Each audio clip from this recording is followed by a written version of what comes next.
Florida State is absolutely loading up in the trenches, and they just pulled in another stud on the defensive line. We'll tell you about it next.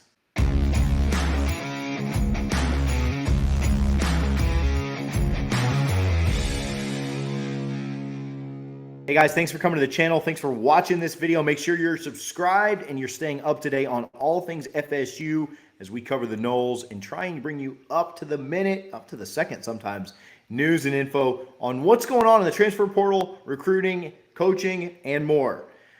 Make sure you're also supporting our friends over at Garnet and Gold. You can go to garnetandgold.com, use code NOSLAW, N-O-S-L-A-W, for 15% off. They are the best when it comes to FSU merchandise, licensed apparel, memorabilia, whatever you're looking for FSU related. I buy kits for my clothes for my kids all the time. Really appreciate them, appreciate their support. Make sure you're saving a little bit of money on the side by going to NOSLAW, N-O-S-L-A-W at checkout. It'll get you taken care of. Braden Fiske announced today that he would be playing for FSU in 2023, and the Noles are shoring up that defensive line.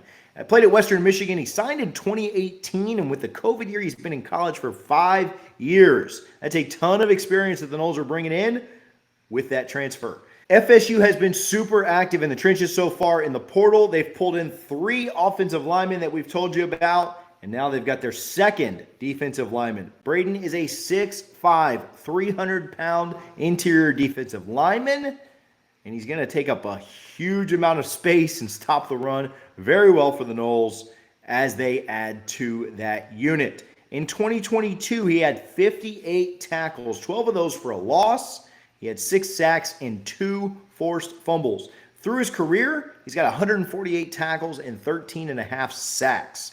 On3 has him listed as their 6th best transfer product, and 247 is pretty high on him as well. He's number 13 overall there. One of the best defensive linemen available in the portal, and the Noles went out and got him.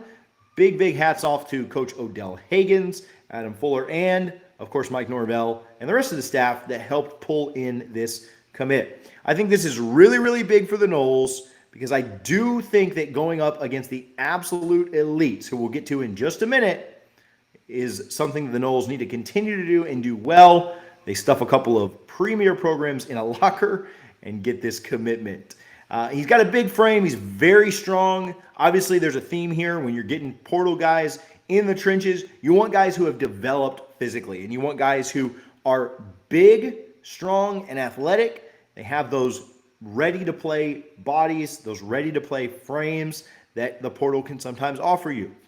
You're not having to develop guys from that high school level. Obviously, the trade-off being that you only get them for a year, maybe 2 sometimes. But I do think that that's the trade-off that you're going for, and it's something that FSU's found a lot of success in. Obviously, you got Fabian Lovett out of the portal. Not quite sure what's happening there, if he's going or staying. But I do think that you continue to pair up guys like Jackson and guys like Fiske, you're going to be pretty successful at that interior of the defensive line. With Robert Cooper's departure, whether Fabo stays, goes, whatever his decision may be, I do think you were in big need of addressing that defensive tackle position. You also saw what it looked like when Fabo wasn't in there this year. The defensive line offenses were able to just double up on Cooper, and the interior wasn't very good this year when Fabo was out. Position of need, Odell and staff are addressing it. This is big in the grand scheme too. I alluded to this, but I want to go deeper into this as well. Notre Dame and USC were in on this recruitment very heavy. Those are 2 premier programs in college football. I'd say top 10 to 15 programs of all time. Notre Dame maybe top 2 or 3 programs of all time that you're going head-to-head with and at war with, and you pulled him from both of them. The kid is from Indiana, so to pull him away from the Fighting Irish, that is a massive hat tip to Mike Norvell and staff, of course, Coach Odell, and everybody that had a part in getting Fiske to Florida State. USC is very aggressive in the transfer portal and with NIL. And so to pull them away from that school as well speaks volumes to how well this staff sells the portal and how well they sell themselves and the development that guys are getting here at Florida State. Think about what they've done with defensive linemen through the portal. Johnson, Keir Thomas, Verse, Fabo, and others. I think it's a pretty easy sell for the Noles, but still, you're going up against programs like Notre Dame and USC. It's never that easy. Speaks to what Norvell, Fuller, and his staff are building toward. Again, we've talked about this. Florida State is gearing up for a run in 2023. And with guys like Fiske, Jackson, and others that have committed to this program, they buy in. They see the vision, and they see what's just right around the corner, potentially, for the Noles. Should the Noles be favorites in the ACC this year? Should they be in Charlotte? We'll see. All of that's to be determined. But they're stacking enough pieces right now to where a run is very, very realistic. We'll see what kind of run they're able to make, but I'm very excited about what this defensive addition means for the Noles in the short term and obviously throughout the rest of the 2023 season once it gets underway. Appreciate you guys again for tuning in. Appreciate you for watching this video. Make sure you're supporting Garnet and Gold. You can go to garnetandgold.com. Use code NOSLAW for 15% off your order. The best FSU merchandise and apparel out there.